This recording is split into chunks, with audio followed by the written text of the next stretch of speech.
전능하신 하나님께 영광을 돌리겠습니다.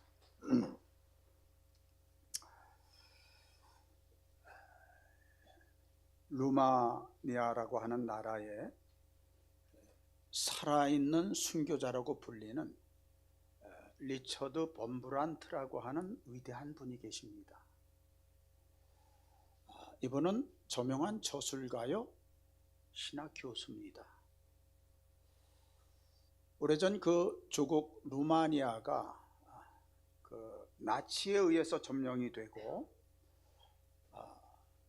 많은 사람들이 잡혀가서 그 유대인이 학살될 때에 그 가족도 학살을 당합니다. 공산화가 되었을 때에 이분이 지하 조직을 해서 복음을 전파하다가 그도 잡혀서 무려 15년 동안 감옥 생활을 하게 됩니다. 투옥이 돼서 아무도 없는 독방에 홀로 갇혀서 투옥 생활을 하는데 매일 먹는 게 지저분한 감자 껍질로 만든 스프를 먹고 일주일에 딱 한 번 빵 한 조각을 먹으면서 굶주린 그 허기를 채우면서 견뎌야 했습니다. 자, 그런데 그 수프를 주는데 기억력이 감소되는 이런 약이 마약이든 수프를 주는 거예요. 그래서 점차 기억력이 상실이 됩니다. 그는 13나라의 언어를 할 수 있는 언어학자였어요. 그런데 점점 기억력이 감소되다 보니까 자기 모국어만 겨우 할 수 있는 이런 상태가 됩니다. 그런데 이분이 매일 빼놓지 않고 했었던 것이 주님 가르치신 기도였어요. 하늘에 계신 우리 아버지, 아버지의 이름이 거룩히 여김을 받으시오며 아버지의 나라가 임하옵시며, 이 주기도문을 늘 했는데 나중에는 기억력이 감소돼서 그 주기도문도 다 할 수 없는 상태가 된 겁니다. 그게 너무 마음이 아팠어요. 주님 가르치신 이 주님 기도를 할 수 없다고 하는 게 너무 슬프고 마음이 괴로웠습니다. 그렇게 몇 년을 지난 다음에 그 마약 성분이 들어있는 이제 그것이 넣지 않는 이런 음식을 먹게 되면서 점차 기억력이 회복이 되기 시작했습니다. 그러면서 주기도문을 완전히 할 수 있게 됐어요. 그 주기도문을 하는데 그 주기도문의 모습이 너무 감격스러워서 그 주기도문이 샘솟듯 이렇게 기억이 나는 그것이 너무 감사해서 정말 마음을 담아서 그 믿음을 담아서 주기도문을 하게 됩니다. 그래서 15년 감옥 생활을 마치고 나온 다음에 이분이 이런 고백을 해요. 감옥에서 끌려가서 고문을 당하기가 일쑤였고 너무 힘든 가운데 감옥 생활을 했는데 그 감옥에서 내가 모든 걸 이길 수 있었던 것은 주기도문 때문이었다. 주기도문을 한마디 할 때마다 그 영혼이 힘을 얻고 하나님의 위로가 임하고 그것이 나를 끝까지 견디게 했다. 여러분, 주님께서 가르쳐 주신 이 주기도문은 가장 귀한 선물이요 축복이에요.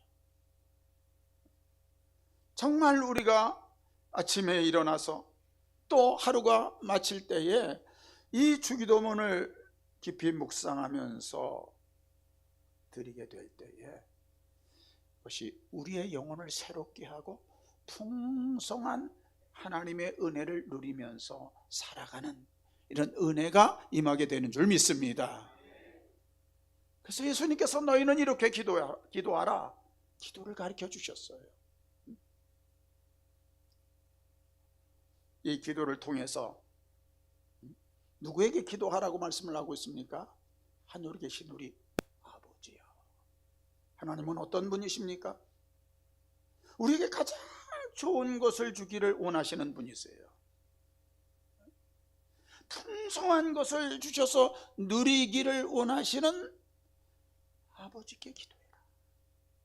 그리고 기도하는데 정말 어린 아이와 같이 순수한 마음, 단순한 마음, 솔직한 마음, 그런 마음으로 하늘에 계신 너희 아버지께 기도하라. 기도하는데 먼저 무엇을 기도합니까? 하나님의 이름을 구하는 기도. 하나님의 이름이 높임당하기를 원합니다. 하나님의 이름이 존귀 여김받기를 원합니다. 하나님의 이름이 온 세상에 존귀함 받기를 원합니다. 하나님의 이름이 거룩히 여김을 받기를 위해서 기도하고 하나님의 나라가 임하기를 기도해라. 이 세상에서 정말 하나님께서 다스리시고 하나님 통치하셔서 하나님의 나라가 이루어지게 해달라고 기도해라. 그리고 하나님의 뜻을 구해라. 매사에 무슨 일을 하든지 하나님의 뜻이 이루어지게 하옵소서. 하나님의 뜻이 이루어지게 하소서. 그것을 먼저 구하라고 말씀을 하고 있습니다. 자, 그러면서 오늘 본문에 우리 자신을 위해서 기도하라 라고 말씀을 하고 있습니다. 우리 자신을 위해서 기도하라고 하는데 세 가지를 말씀을 하고 있어요. 우리에게 일용할 양식을 주옵시고, 우리가 죄를 지은 자를 사여 주신 것과 같이 우리 죄를 사여 주옵시고, 우리를 시험에 들게 하지 마옵시고 악에서 구해 주옵소서. 이 세 가지를 기도해라.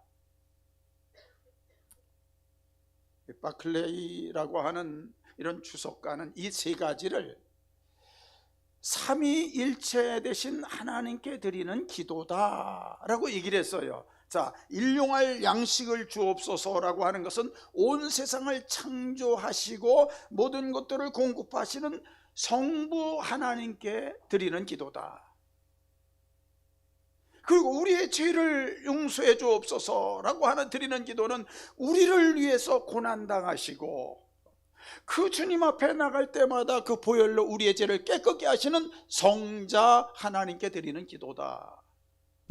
그리고 시험에 들게 하지 마옵시고 악에서 구해달라고 하는 이 기도는 영원토록 세상 끝날까지 우리와 함께 하시어서 우리를 도우시는 성령 하나님께 드리는 기도다.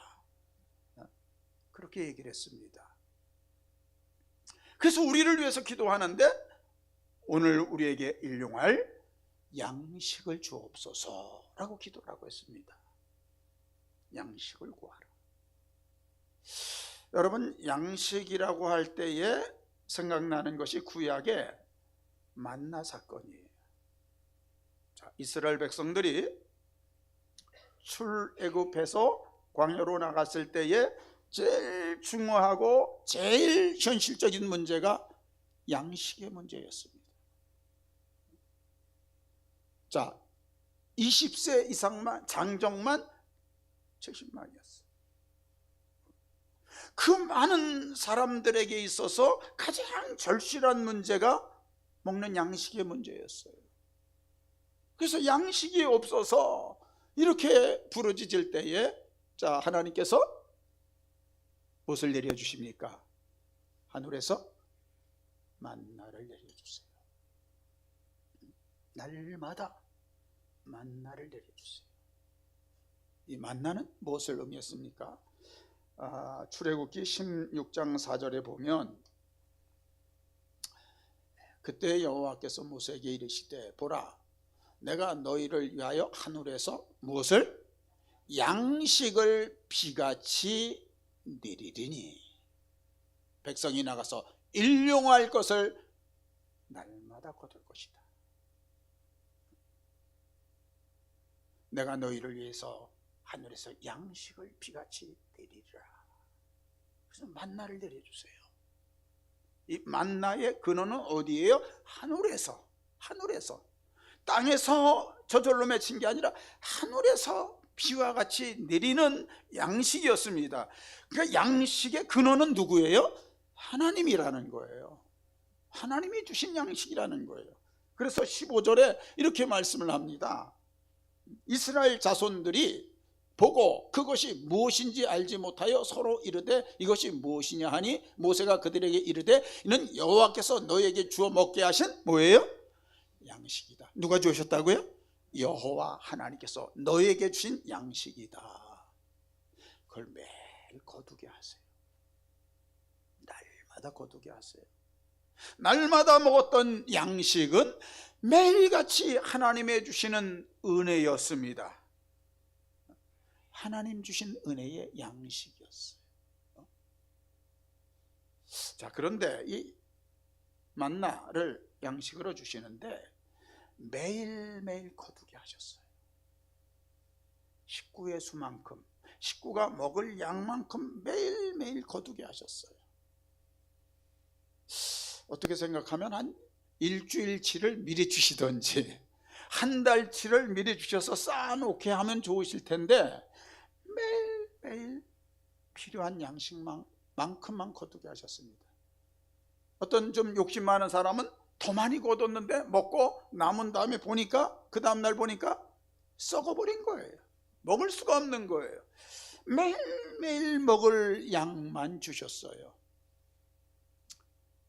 여러분이 만나를 통해서 하나님은 매일매일 그 양식을 주신 하나님을 바라보게 하세요. 매일매일 그 양식을 주시는 하나님을 의지하게 하세요. 우리 모두가 매일매일 그 하나님의 은혜 가운데 살아가고 있는 줄 믿습니다. 그래서 오늘 예수님께서 오늘 우리에게 일용할 양식을 어떻게? 주옵시고. 주시는 분이 누구라고요? 하나님. 밥콕이라고 하는 신학자가 이런 얘기를 했습니다. 우리가 매일 떡을 먹지 않습니까? 매일 밥을 먹지 않습니까? 이 떡, 밥을 볼 때에 그 뒤에는 방앗간이 있다. 그 방앗간 뒤에는 해와 바람과 비가 있다. 그 뒤에 농부의 수고가 있다. 그 배후에는 하나님의 사랑이 있다. 그러니까 우리가 떡을 먹을 때, 밥을 먹을 때에 아, 이게 하나님 주시는 양식이구나. 그러면서 감사해야 된다는 거예요. 떡을 바라보며 하나님을 생각해라. 그래서 모든 것들을 이렇게 필요한 모든 것들을 공급해 주시는 하나님. 그래서 예수님께서 이렇게 말씀하세요. 공중의 새를 봐라. 공중의 참새를 봐라. 농사 짓지 않는다. 농사를 지어서 창고에 거두지도 않는다. 그런데 걱정하지 않는다. 그 새들을 먹을 것을 주셔서 기르게 하시는 분이 누구예요? 하늘에 계신 너희 아버지시니라. 새들이 걱정하지 않아요. 날마다 먹을 것을 공급하시는 그 하나님께서 기르신다는 거예요. 들의 백합화를 봐라. 뭐 스스로 길쌈에서 만드느냐? 그렇게 하지 않는다는 거예요. 심지어 들에 있는 풀을 봐라. 오늘 들에 있다가 내일 아궁지 속에 들어갈 들의 풀도 누가 기르세요? 너희 아버지께서 기르시느니라. 하물며 너희일까 보냐. 모든 공중의 새와 짐승과 심지어 이 들에 있는 풀 한 포기, 꽃 한 송이를 기르시는 하나님이 하물며 너일까 보냐. 그래서 오늘날 우리에게 일용할 양식을 주옵시고, 양식을 주시는 분이 하나님이시고 그 양식을 주시는 하나님을 바라봐라. 그런데 사람이 참 양식을 얻고요, 그 양식이 많아지기 시작하면 그것을 주신 하나님을 잊어버리기 시작해요. 그리고 그 하나님 주신 것에 마음이 빼앗겨서 이렇게 살아가기 시작합니다. 그래서 신명기 8장 12절에 보면 이런 말씀을 하고 있습니다. 네가 먹어서 배부르고 아름다운 집을 짓고 거주하게 되면, 또 소와 양이 번성하면 네 은금이 증식되며 네 소유가 다 풍부하게 될 때에 네 마음이 교만하여 네 하나님 여호와를 잊어버릴까 염려하노라. 자, 이스라엘 백성들이 출애굽해서 40년 동안 광야에서 지낼 때에 매일매일 하나님께서 만나를 내려주세요. 그 하나님을 바라봅니다. 그 하나님을 의지합니다. 자, 그런 다음에 하나님께서 이들을 가나안 땅에 들이시고 가나안 땅을 기업으로 주세요. 거기서 농사를 짓습니다. 가축을 기릅니다. 천막 생활을 하던 이들이 정식 집을 짓습니다. 재산이 늘어나는 거예요. 소와 양떼들이 늘어나는 겁니다. 은과 금을 쌓기 시작합니다. 그때부터 마음이 교만해지기 시작해서 모든 것들을 주신 하나님을 잊어버리기 시작한다는 거예요. 그것에 마음이 빼앗겨서 하나님을 잊어버리기 시작한다는 거예요.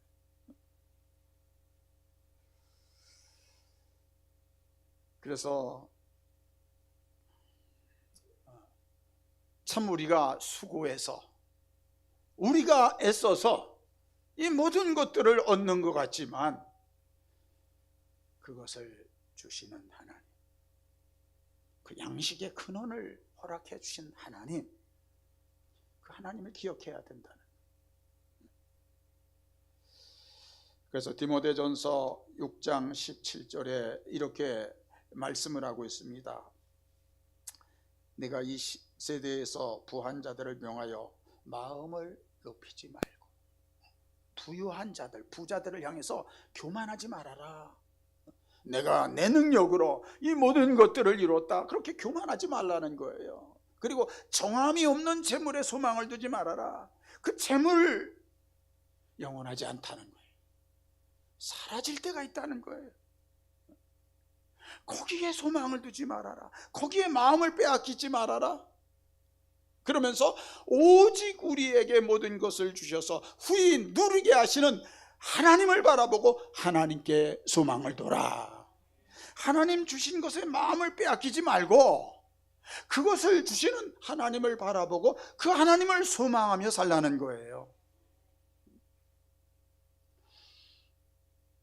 그래서 주님께서 우리를 위해서 가르쳐 주신 기도, 양식을 주옵시고, 양식을 주시는 하나님, 그리고 주신 그 하나님을 기억하면서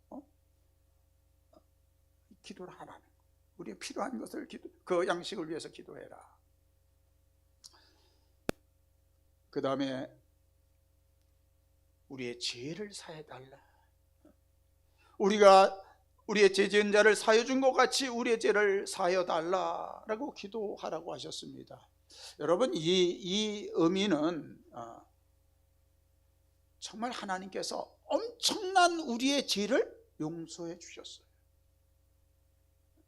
우리가 이렇게 사순절을 지내고 있는데 그 예수님이 우리의 모든 죄를 지시고 그 골고다로 향하셔서 우리를 대신해서, 우리의 죄를 대신해서 고난을 당하시고 죽으셨습니다. 다시 사셨습니다. 누구든지 그 주님 앞에 나오는 자마다 그 주님의 보혈로 우리의 죄를 깨끗게 해주시고 우리의 죄를 사해 주시는 줄 믿습니다.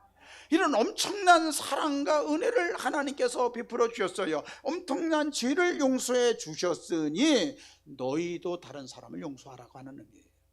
그래서 우리가 우리의 죄를 사하여 준 것과 같이, 이 원문의 뜻은 죄를 탕감해 준 것과 같이 너희도 죄를 탕감해 주라는 거예요. 참 그 사람이 잘못한 사람을 용서해 준다고 하는 게요, 말처럼 쉽지 않습니다. 용서해 준다고 하는 게 참 어려운 일이에요. 그래서 그 유대인들은요, 누가 잘못했을 때에 용서해 주는데 2번만 용서해 줘라 라고 생각을 했습니다. 얘기를 했어요. 근데 랍비들은 3번까지 용서하고 4번은 용서하지 말아라, 그렇게 가르쳤어요. 근데 어느 날 베드로가 예수님께 묻지요. 주님, 형제가 내게 잘못하면 몇 번이나 용서하면 되겠습니까? 7번 하면 되겠습니까? 라고 물었어요. 자, 유대인들은 2번, 랍비는 3번까지만 용서하라고 했는데 베드로는 7번만 하면 되겠습니까? 라고 물은 거예요. 이거 엄청난 이 관용하는 마음으로 물은 거예요. 근데 예수님의 대답이 뭐지요? 7번 아니라 70번씩 7번이라도 해라. 이건 뭐 490번이 아니라 계속 용서하라라고 하는 의미예요. 그러면서 예수님께서 비유를 말씀하세요. 어떤 임금에게 1만 달란트 빚진 종이 있었다. 여러분, 1달란트는 이게 엄청난 금액이에요. 그러니까 뭐 1만 달란트는 몇 천억 이상에 되는 엄청난 금액이에요. 그 빚을 진 종이 빚을 갚지 못하니까 어느 날 임금이 그 종을 불러요. 내가 왜 빚을 갚지 않느냐? 이제 너와 네 아내와 네 자식들을 팔아서라도 이 빚을 갚아라. 그때 그 종이 그 앞에 엎드려서, 왕이시여, 저를 불쌍히 여겨주시고 좀 참아주소서, 제가 갚겠습니다. 그 애걸복걸하면서 간청하는 모습을 임금이 보고 그 모습이 너무 측은한 생각이 들었어요. 너무 불쌍한 생각이 들었어요. 그래서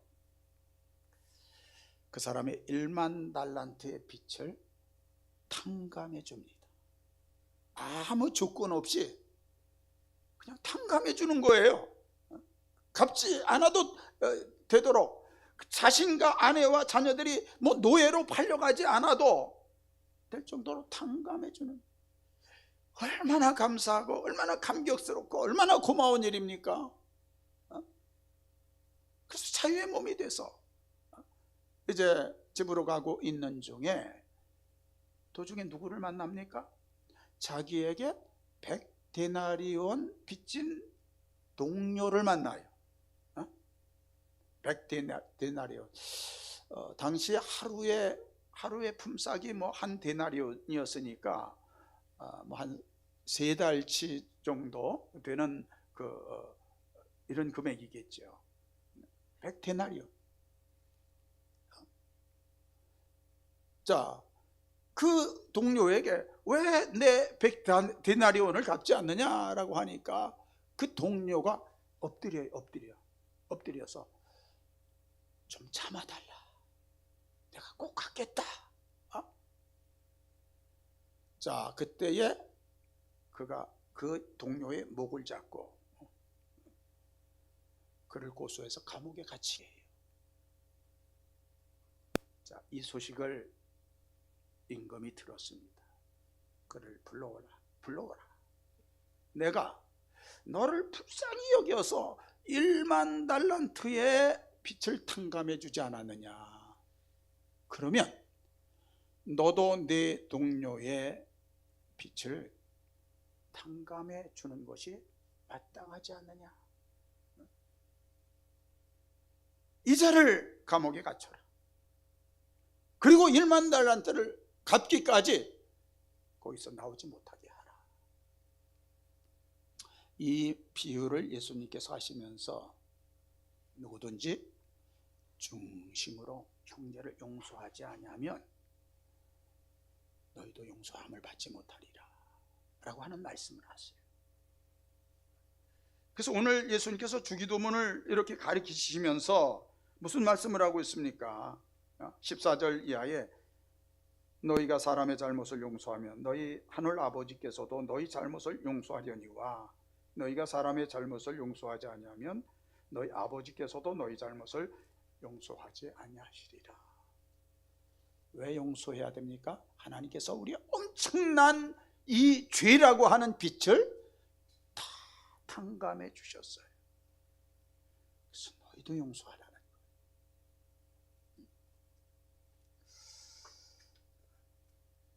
그 다음에 정말 이 죄의 용서에 대한 말씀을 하면서 예수님께 로마서에서 이런 말씀을 하고 있습니다.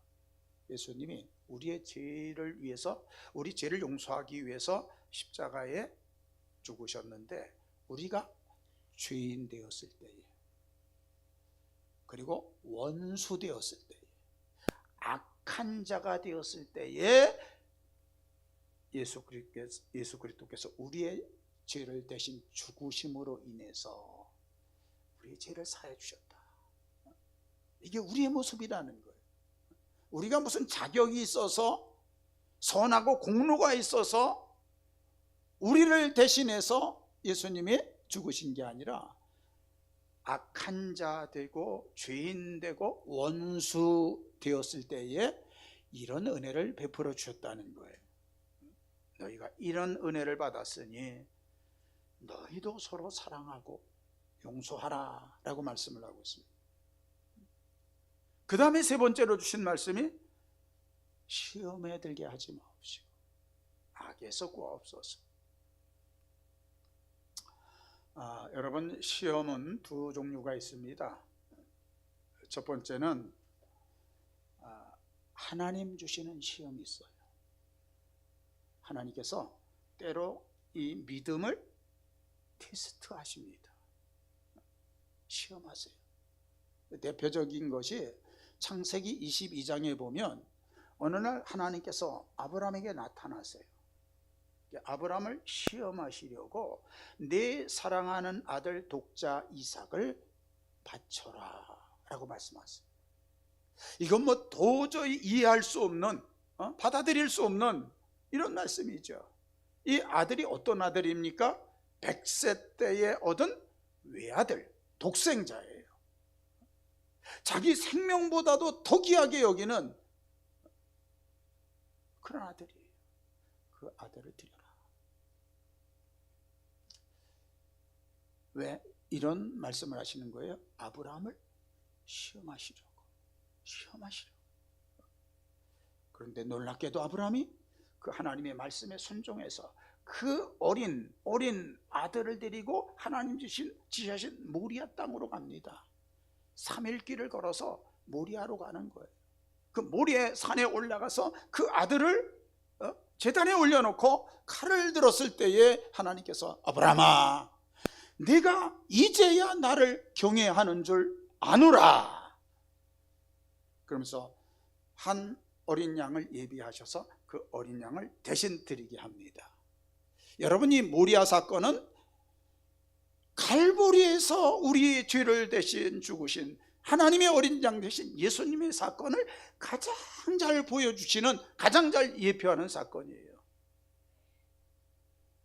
예수님이 죽으시고 3일 만에 다시 살아나셨죠. 바로 이삭이 아브라함에게 있어서는 가장 사랑하는 아들이었어요. 독생자였습니다. 죽어야 돼.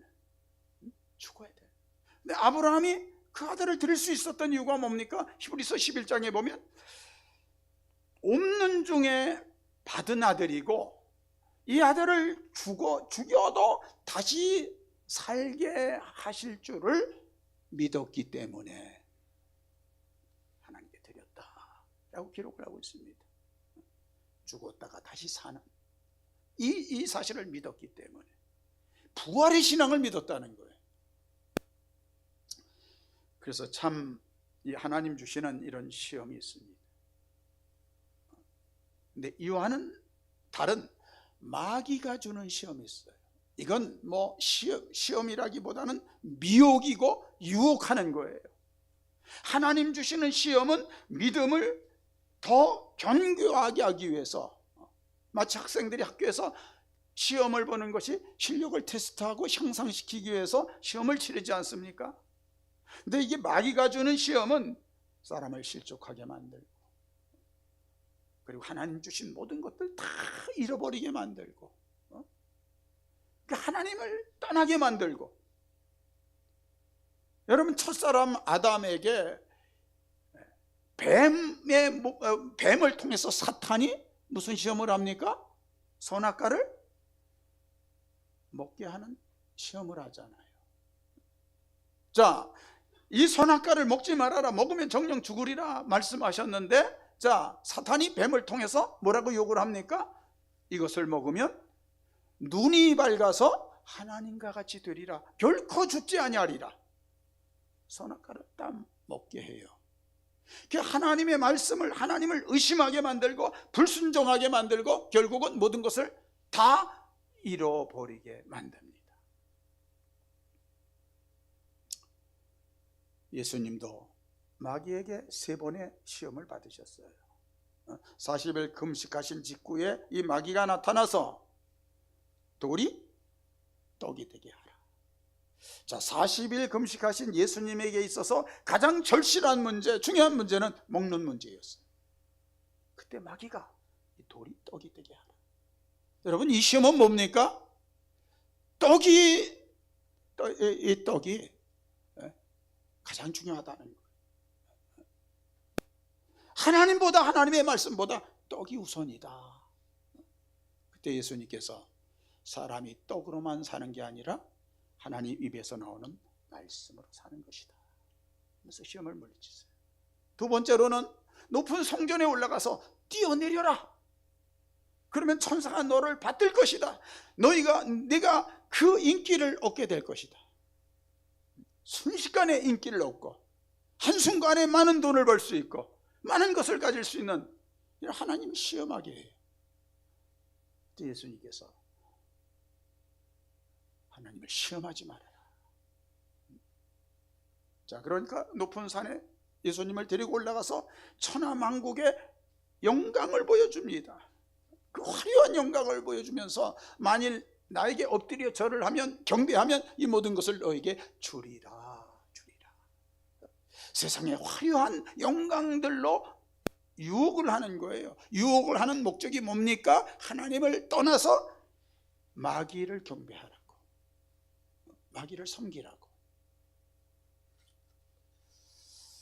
여러분이 마귀는 끊임없이 우리를 유혹하고 시험합니다.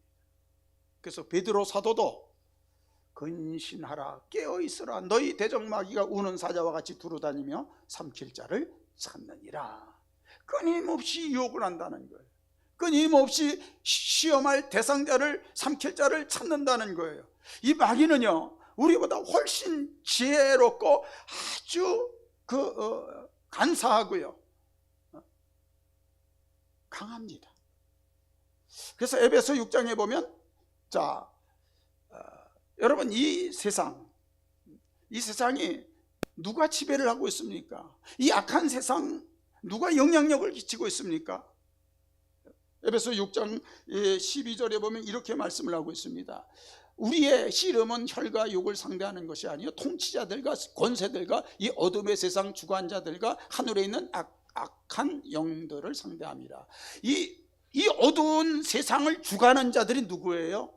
악한 영들이라는. 이런 악한 영들이 세상에 영향을 미치고 통치를 하고 이런 권세를 가지고 사람에게 이런 영향을 준다는, 이 악한 영들이 여러분, 무슨 드라마를 만들 때 모두 할 때에 뒤에 PD라는 사람들이 다 그런 것들을 제작하지 않습니까? 마치 이 세상 뒤에 이런 악한 영들이 이 어두운 세상을 주관한다는 거예요. 영향을 준다는 거예요. 좋지 않은 영향을 끼치게 만든다는 거예요. 그래서 우리의 싸움은, 우리의 싸울 주적은 사람이 아니라는 거예요. 이런 악한 영들과 싸운다는 거예요. 그런데 이들은 우리보다 훨씬 강합니다. 우리 훨씬 더 아주 간사합니다. 그래서 하나님께서 이들을 대적하기 위해서, 이들과 싸우기 위해서 하나님 주시는 전신갑주로 무장해라. 그리고 하나님의 주신 전신갑주로 무장하고 늘 깨어서 기도해라. 그래서 우리가 시험에 들지 않게 해주시고 유혹에 빠지지 않게 해주시고 악에서 구해 주옵소서. 하나님의 도움을 구하면서 기도하라는 거예요. 그러면서 이 나라와 권세의 영광이 아버지께 있습니다. 여러분, 우리가 그 주님의 도움을 구하면서 간구할 때에 정말 이 모든 것들을 이길 수 있는 능력과 권세가 주님 앞에 있는 줄 믿습니다. 그래서 우리들이 늘 주님의 이름을 높이고 정말 주님 다스려 주옵소서. 우리의 심령과 가정과 우리 교회와 이 온 곳에 하나님의 나라가, 의와 평강과 희락이 임하는 하나님의 나라가 이루어지게 하옵소서. 그리고 정말 우리에게 일용할 양식을 주시고 우리의 형제들을 용서하게 하시고 우리의 유혹에 빠지지 않도록, 시험에 빠지지 않도록 주님 우리에게 늘 은혜를 베풀어 주옵소서. 도와주옵소서. 그래서 하나님 앞에 영광을 돌리며 주님의 뜻을 이루며 살아가는 귀한 은혜가 있게 되시기를 주의 이름으로 축원합니다.